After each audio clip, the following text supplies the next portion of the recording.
Hola, ¿qué tal? ¿Qué duda cabe de que para cuidar bien hay que partir del respeto a la dignidad y la autonomía de la persona mayor, ¿verdad? Hoy en día se habla mucho de los cuidados centrados en la persona, pero ¿eso qué quiere decir? ¿Qué significa respetar la dignidad? Es algo fácil de decir y queda bien para pontificar, pero pontificar no es el objetivo de este canal. Aquí vamos a lo práctico. En lugar de dar una retahíla de preceptos, diremos que todo empieza por mirar a los ojos. Todo lo demás surge espontáneamente. Ahora bien, hemos dicho que todo empieza, no que con esto ya basta. Conviene aclarar algunos aspectos que pueden confundirnos. El que una persona mayor tenga limitaciones físicas o sensoriales o dependa de otros para su cuidado no impide que tome decisiones sobre todo aquello que le afecta.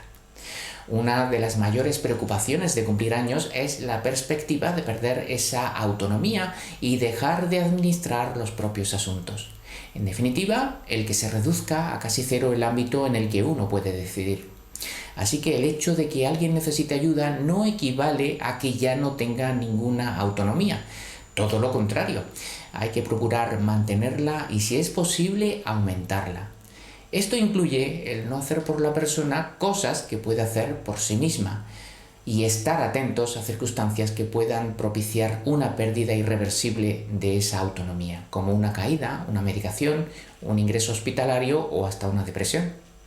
También supone informar de los asuntos que le atañen con total honestidad, sin manipulaciones, facilitándole la plena comprensión de la información, incluso adaptándola, de modo que la entienda cabalmente.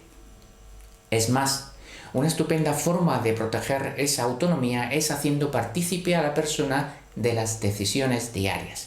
Preguntarle por sus preferencias, horarios, la ropa que quiere ponerse, qué desea comer, cambios en la decoración, elección de ayudas técnicas o hasta de centros de día.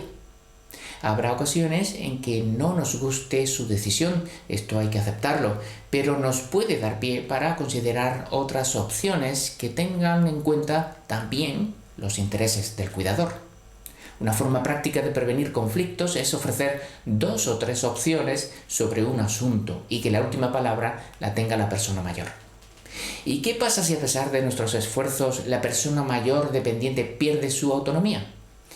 La evolución de algunas enfermedades hace que se pierda la capacidad de ejercer los propios derechos, tomar decisiones o cumplir con las obligaciones.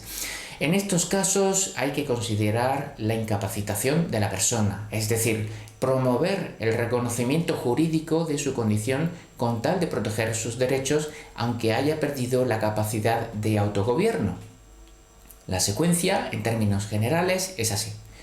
1. Una enfermedad física o psíquica persistente impide a la persona gobernarse por sí misma. 2. El cónyuge o persona en situación de hecho asimilable, un descendiente, ascendiente o hermano puede promover el proceso de incapacitación acompañándose siempre de un abogado y de un procurador.